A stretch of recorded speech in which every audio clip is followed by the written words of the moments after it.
Thank you.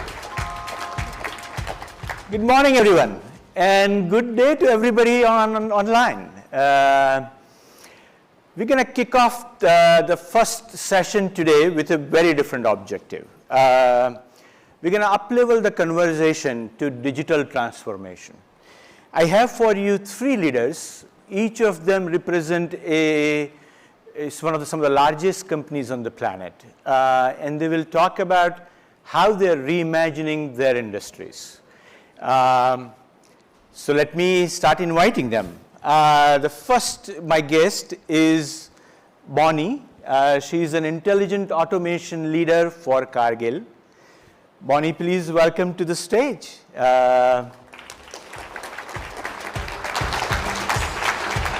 Thank you. Thank you. Grab a place. Cargill, for all of us know Cargill probably, but one thing I didn't know is that they serve 20% of the food delivered to everywhere in the world is served by Cargill. And what could automation and digital transformation do for the future of food on the planet? The second guest I have is David. David is VP of RPA and Technology for AmerisourceBergen. AmerisourceBergen is one of the largest pharmaceutical distribution organizations. They serve 16 million medications, over 10 million patients in 70 countries. David, welcome to the stage.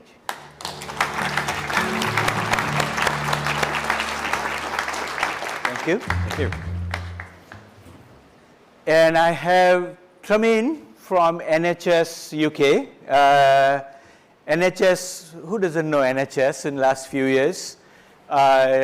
They are one of the largest employer on the planet, 1.7 million employees. Talk of change management and changing 1.7 people's mind on thinking digital transformation. They obviously serve the entire UK, 67 million citizens. And Tremaine is going to talk to us about future of healthcare. Welcome, Tremaine.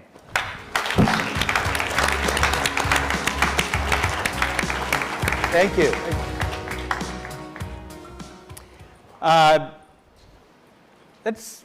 Maybe you could introduce your organizations, but feel free to add something and maybe a little bit talk about your role and what are you tasked with. Let's start with Bonnie. All right, thank you for coming today. So I am the lead for the Intelligent Automation Center of Excellence at Cargill. Cargill is not a consumer brand, but you probably have heard of places like Walmart, McDonald's, Kraft.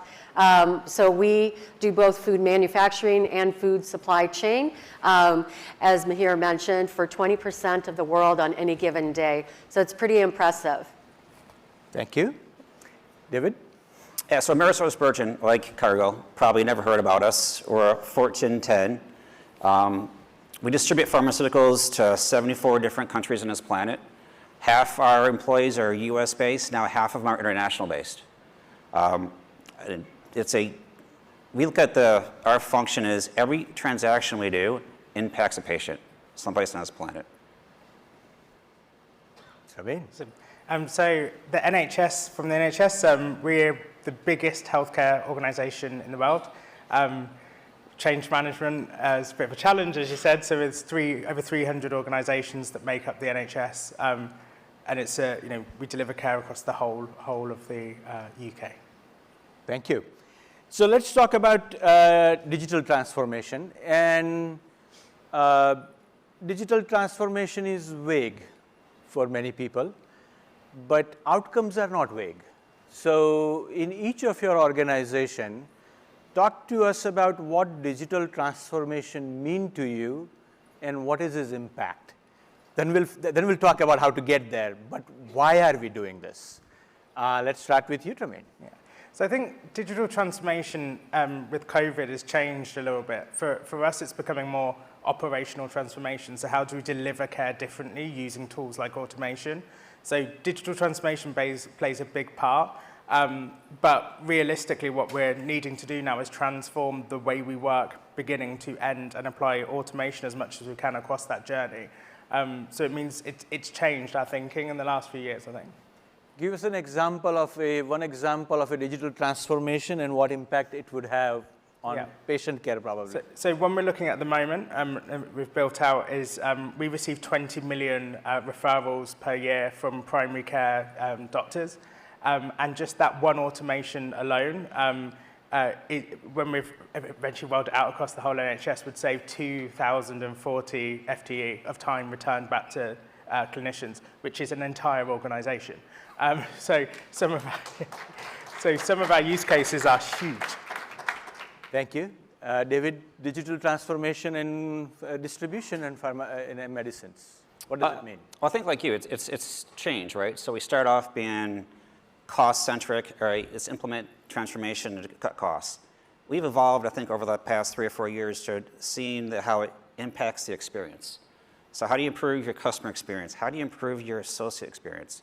We're a company that's grown through acquisition, and so we have disparate systems here and there, and so we're using automation as that bridge. That automation kind of gives the common user experience, regardless of what ERP, regardless of what country you're in. RPA is that bridge across the groups. Thank you.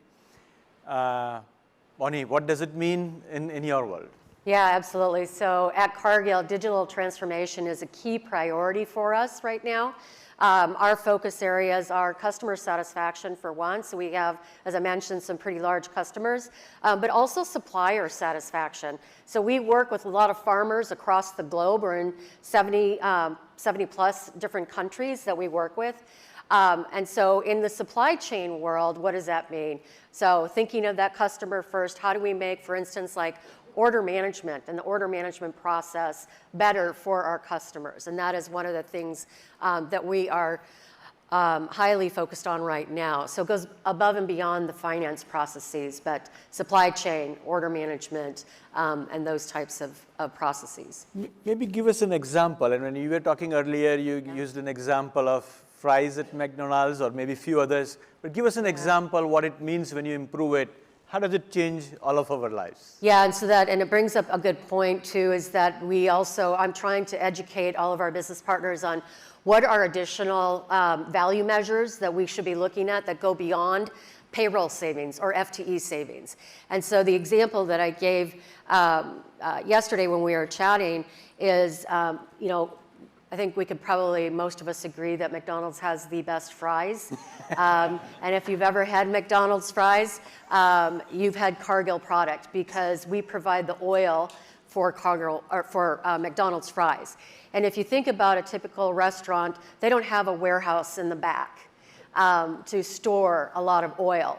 So can you imagine if someone drove up to the window and they ordered, they wanted a combo meal and wanted fries, and someone said, well, we're out of fries today because Cargill didn't send our oil on time. And so speed is one of the value measures that also contributes to that customer satisfaction, right? Because if we didn't get the oil to some of these fast food restaurants, we probably won't have them as customers any longer.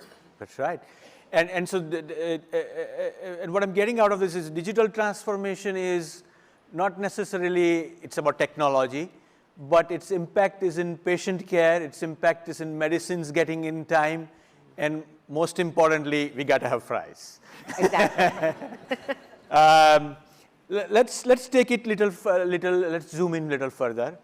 Automation is gateway to digital transformation. Share with us what you are doing, where are you, and share maybe a couple of statistics on this journey that you are in. Let's, David, start with you this time.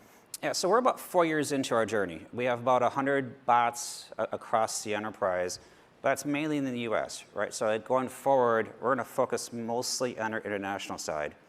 Our bots are in customer service, accounting, finance, IT, and a lot of our bots, like you mentioned before, have an impact, whereas if you get a pharmaceutical from, let's say, your pharmacist, they have a license. Every state manages licenses differently. They expire every single year. We have a team of 30 people that do nothing but check the licenses from the DEA of their local pharmacists. We have bots that now log on to all of the websites, the states, take the information, update our local SAPs. So we're going to take that same platform and do that across the globe. And that's, I think, our difference is take what we've learned and really expand it across to like systems. Thank you. Bonnie, tell us where you are and Yeah, so I've been at Cargill a little over a year, and when I joined, the RPA journey was about 5 years in.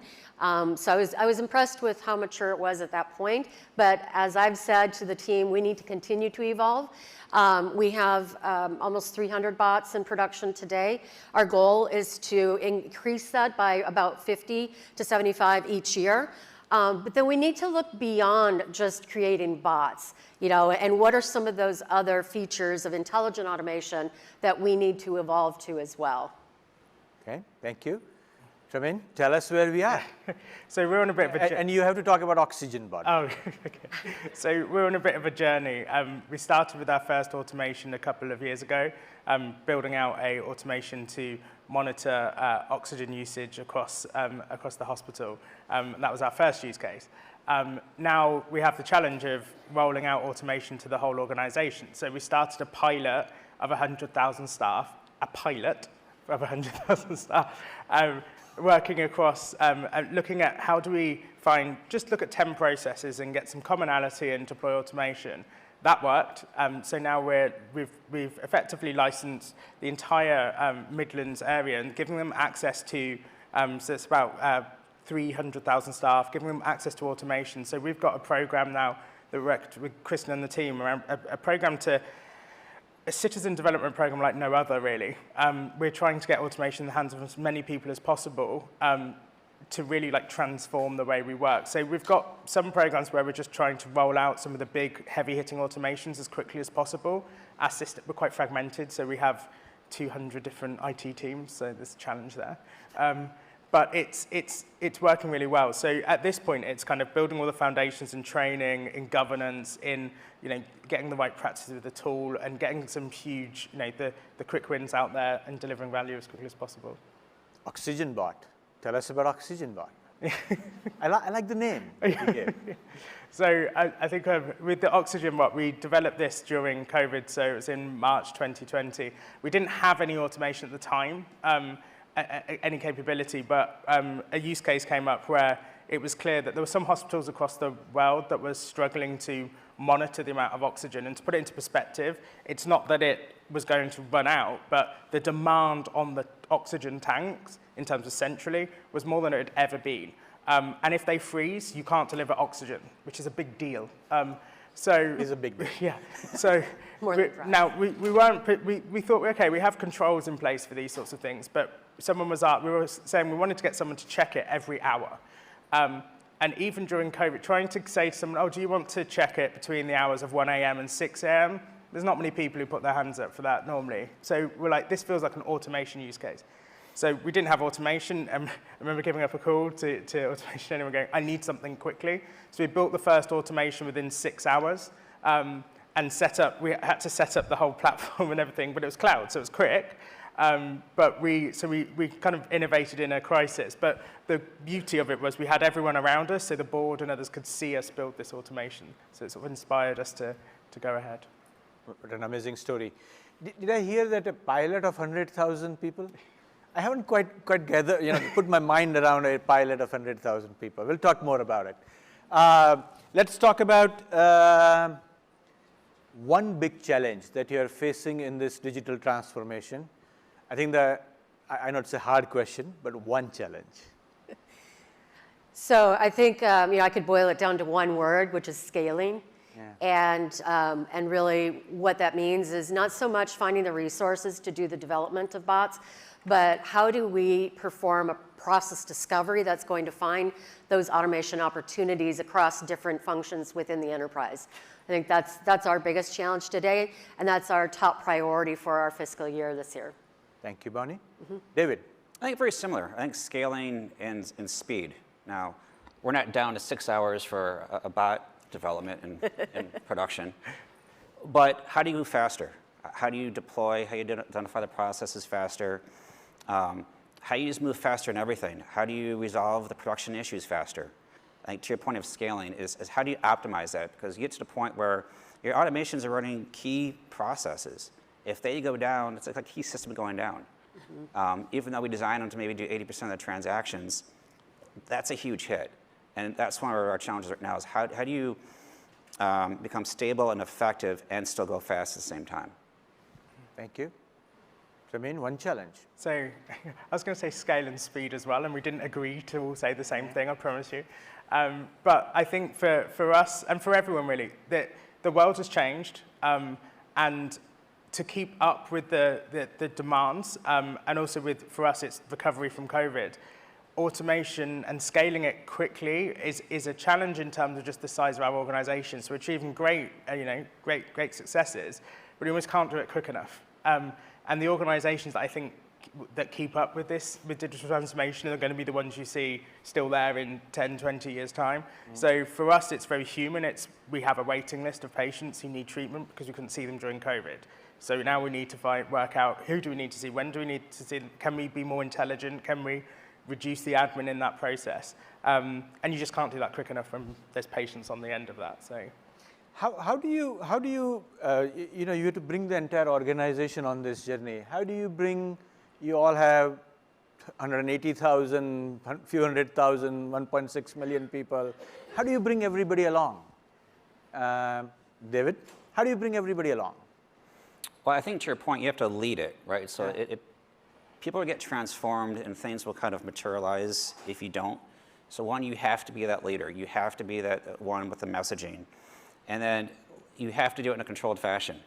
I think we're all kind of talked about before it was cost savings and FTE savings, and now it's more of the experience. Yeah. So it's come up with a way to kind of quantify it, and everyone knows their culture is a little bit different.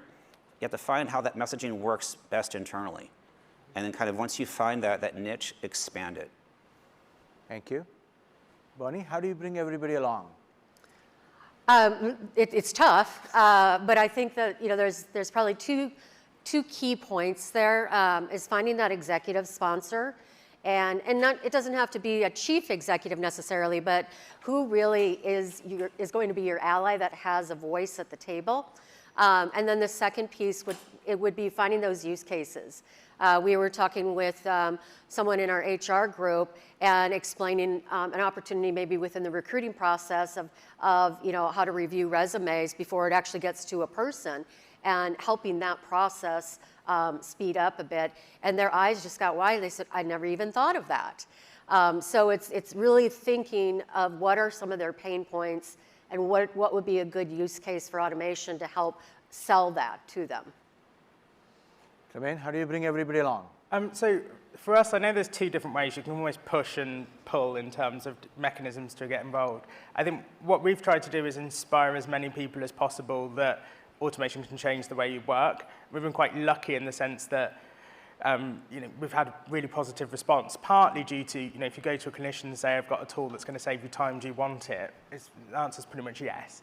But what we've done is, try and share the success stories as much as we can, share the potential, educate. So we have in our program when we started, it was clear we needed outreach and engagement within the program itself and really focus on that. And also just personally, like attending things like this to share the work we're doing. And it's not easy. I think it's getting the right people at the right time. And there's different, ways of doing that. So some of it's putting automation in the hands of people who are making decisions. So in our board meetings, in terms of the program, there's 15 minutes where we just look at something technical because there is a danger that leaders don't necessarily know what we're talking about. So it's how do you getting them involved and they get it. Then they go, oh, I can do that. I understand.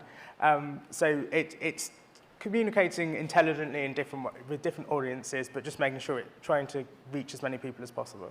Right. Brings us to last question.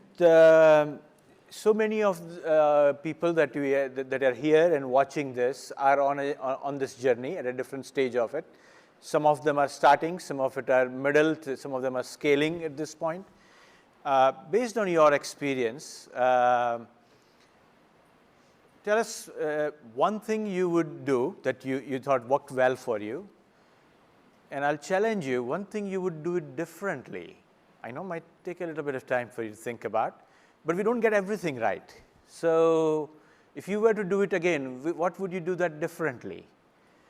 And I'll let you decide who is ready to answer that one, because that one is not an easy one. The last one is not an easy one. I can start with that one. Okay. One thing I would do differently is, in our effort to kind of grow scale as quickly as possible, we worked with different partners. And I think at the very beginning of the COE setup, we relied too much on our partners. And so that knowledge transfer took longer than I would have liked to kind of get us up and going. And quite frankly, we had to redo a lot of things our partners had done originally. So if I started today, I would say, do as much as you can yourselves. There's a value in doing it yourself, learning it yourself, capturing that knowledge, and it just kind of compounds going forward. Thank you. Anyone else? Okay. So I think for us, it's I found the governance side challenging in terms of scale. So initially it was okay, but I think trying to get the right people involved in the right time is really crucial. So we ended up basically having full-time governance leads within the COE, which really helped. So I think that was a key learning for us in terms of it was really easy to get started, but to get that scale needed the governance, needed the best practice to be really solidified, because the scale we're at now, we're finding that actually, because we had to grow quickly out of just sheer necessity, not all of those foundations were in place. So that would be key, is kind of, I wouldn't say, just take time to make sure those foundations are there. So. You think you are now set up for governance for the 100,000 pilot? Yeah. 100,000 pilot? Okay. Bonnie. Yeah, I think that, as everyone can understand, is that we get caught up in our day-to-day jobs and the operations day-to-day. And if I could change something, I would like to back up and say, what's our strategic roadmap for the next few years? Using the sports metaphor, I'm from Minnesota, and so the hockey metaphor, where's the puck going, not where is it at right now? Where's the soccer ball going, not where is it at right now? And I wish that our leadership team had spent more time developing that, kind of that 1 to 3 year strategy a year ago. But that is, again, that's another focus that we're looking at. Thank you for that. Yeah. Look, these are large organizations. They have taken a plunge. They are reimagining their industries, and it will impact world in a very massive way in how they will operate in future. Maybe last word to you, Tremaine. Tell us last word of advice. You have 1 minute left. So probably a couple of things. One piece of advice is really to have fun. I know it sounds like everything boils down to that realistically. So yes, there's ROI. Yes, you have to achieve all those things, but have fun doing it. 2 is probably don't dip your toes in the bathwater, to use a British idiom. So don't start small. It's really start almost the biggest you can without that you can manage. To show the benefit quickly. So that's one thing we did. And third is kind of to really capture not just the ROI, but like the humanity return to the organization. So things like, the actual human stories are really important. And I think we underestimate those. So in board meetings, when you share just a video of one person impacted by automation, it really resonates. You see how their lives and days have been changed. So I think capturing those human stories in videos alongside your ROI is really important because it is changing the way that we work and we do work. Thank you. Give this group a big round of applause. Thank you. Thank you very much.